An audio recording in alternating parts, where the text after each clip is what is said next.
a nossa chapa, na sua construção, ela se preocupou com a questão de gênero, ela se preocupou com a questão étnico-racial, ela se preocupou com a questão de orientação sexual, e a gente tem a presença dessa diversidade na nossa chapa, né? Nós temos aqui um pró-reitor adjunto que estará na PROACE, né?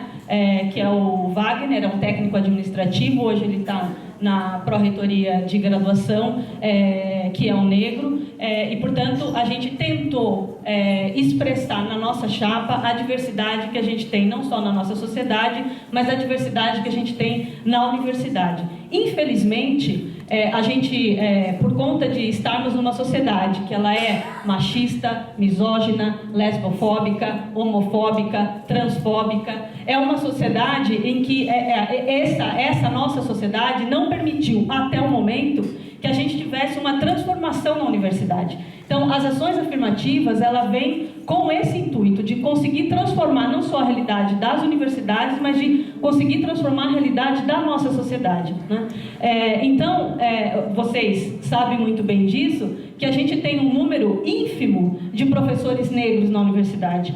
A gente tem um número ínfimo de professores transexuais nas universidades brasileiras, não é? E por que a gente tem isso? Porque em relação especificamente às transexuais e aos transexuais, o que acontece na nossa sociedade? Essas pessoas, elas são, na maioria das vezes, imediatamente expulsas da família e depois elas são expulsas da escola, né? Portanto, elas não conseguem nem mesmo acessar a universidade. A gente tem visto hoje um movimento crescente nesse sentido, mas ele ainda é absolutamente insuficiente, né? E infelizmente a gente não conseguiu trazer toda a diversidade que gostaríamos para a chapa, até porque entre nós essa diversidade ela ainda não é da maneira como gostaríamos que fosse, né? Entre a nossa comunidade. Como você lembrou, e foi citado a questão do massacre que houve em Orlando, a gente sofre um massacre constante na nossa sociedade. O Brasil é o país número 1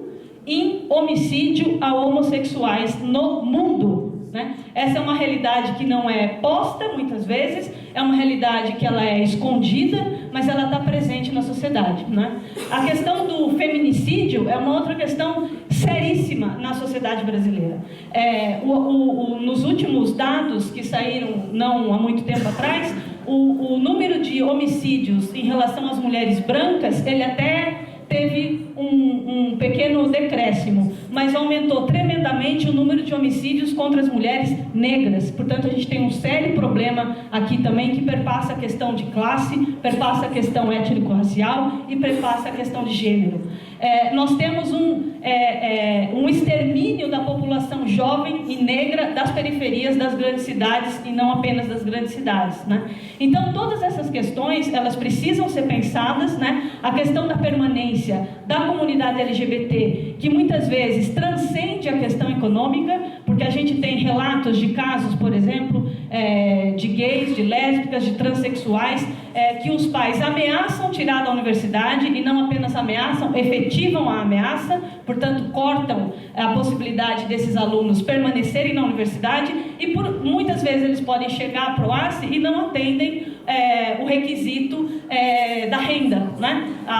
O requisito socioeconômico. Portanto, a gente precisa repensar isso, e a gente precisa garantir a permanência da comunidade LGBT, que não necessariamente a família tenha problemas financeiros, mas a família corta, impede a presença do aluno na universidade por conta da sua orientação sexual. Então, isso é uma questão que será pensada por essa equipe, em conjunto com a Secretaria de Ações Afirmativas, Equidade e Diversidade, que tem uma coordenadoria específica, que é a Coordenadoria de Gênero e Diversidade Sexual, para pensar essas questões tão importantes e relevantes na sociedade brasileira e na nossa universidade.